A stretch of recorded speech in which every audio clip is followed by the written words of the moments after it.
నమస్తే, welcome to prime nine desk analysis. నేను మీ బ్రహ్మనాయుడు. యువతకి ఉద్యోగ అవకాశాలు కల్పించాల్సినటువంటి ప్రభుత్వం కల్పించలేకపోయినటువంటి పరిస్థితుల్లో ఒక యువ పారిశ్రామికవేత్త దాదాపు 10 లక్షల ఉద్యోగాల కల్పనే లక్ష్యంగా నడుం కట్టి ముందుకు నడుస్తున్న పరిస్థితులు ఆంధ్రప్రదేశ్లో కనపడుతున్నాయి.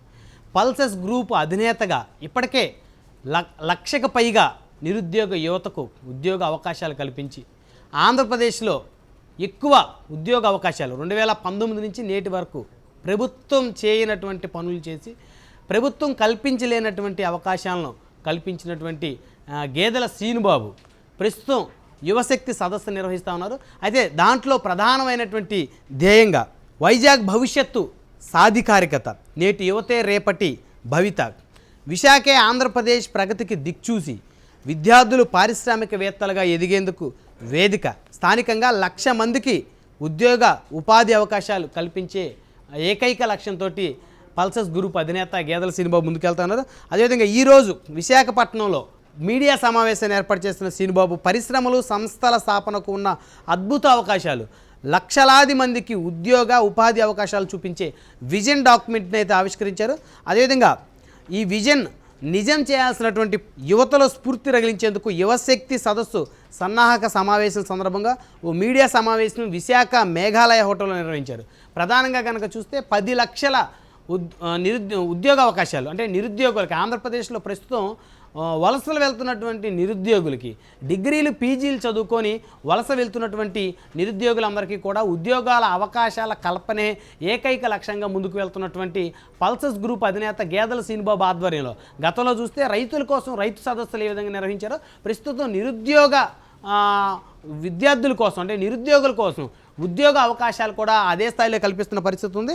అయితే సంవత్సరానికి 5 లక్షల మంది గ్రాడ్యుయేట్లు ఉత్తీర్ణులు అవుతున్నప్పటికీ కూడా ఉద్యోగాల కోసం 80%కు పైగా ఆంధ్రప్రదేశ్ని ఎందుకు విడిచిపెడుతున్నారనే దాని మీద గేదెల శ్రీనుబాబు ప్రధానంగా ప్రసంగించారు.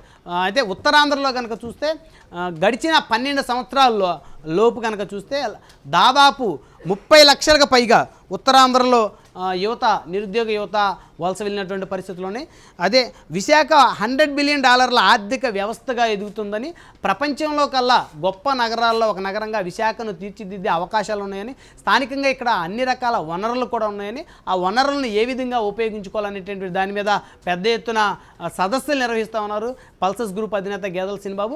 దాంట్లో భాగంగానే యువశక్తి సదస్సు ఏదైతే విశాఖలో నిర్వహించారో దానికి బాగా ప్రజల నుంచి ప్రధానమైనటువంటి స్పందన కూడా లభించినటువంటి పరిస్థితి ఉంది. అదేవిధంగా ఈ యువశక్తి సదస్సుకు సంబంధించి రేపు 9వ తారీఖు గురజాడ కళాక్షేత్రం సిరిపురం విశాఖపట్నంలో కూడా ఒక సదస్సు నిర్వహించనున్నారు.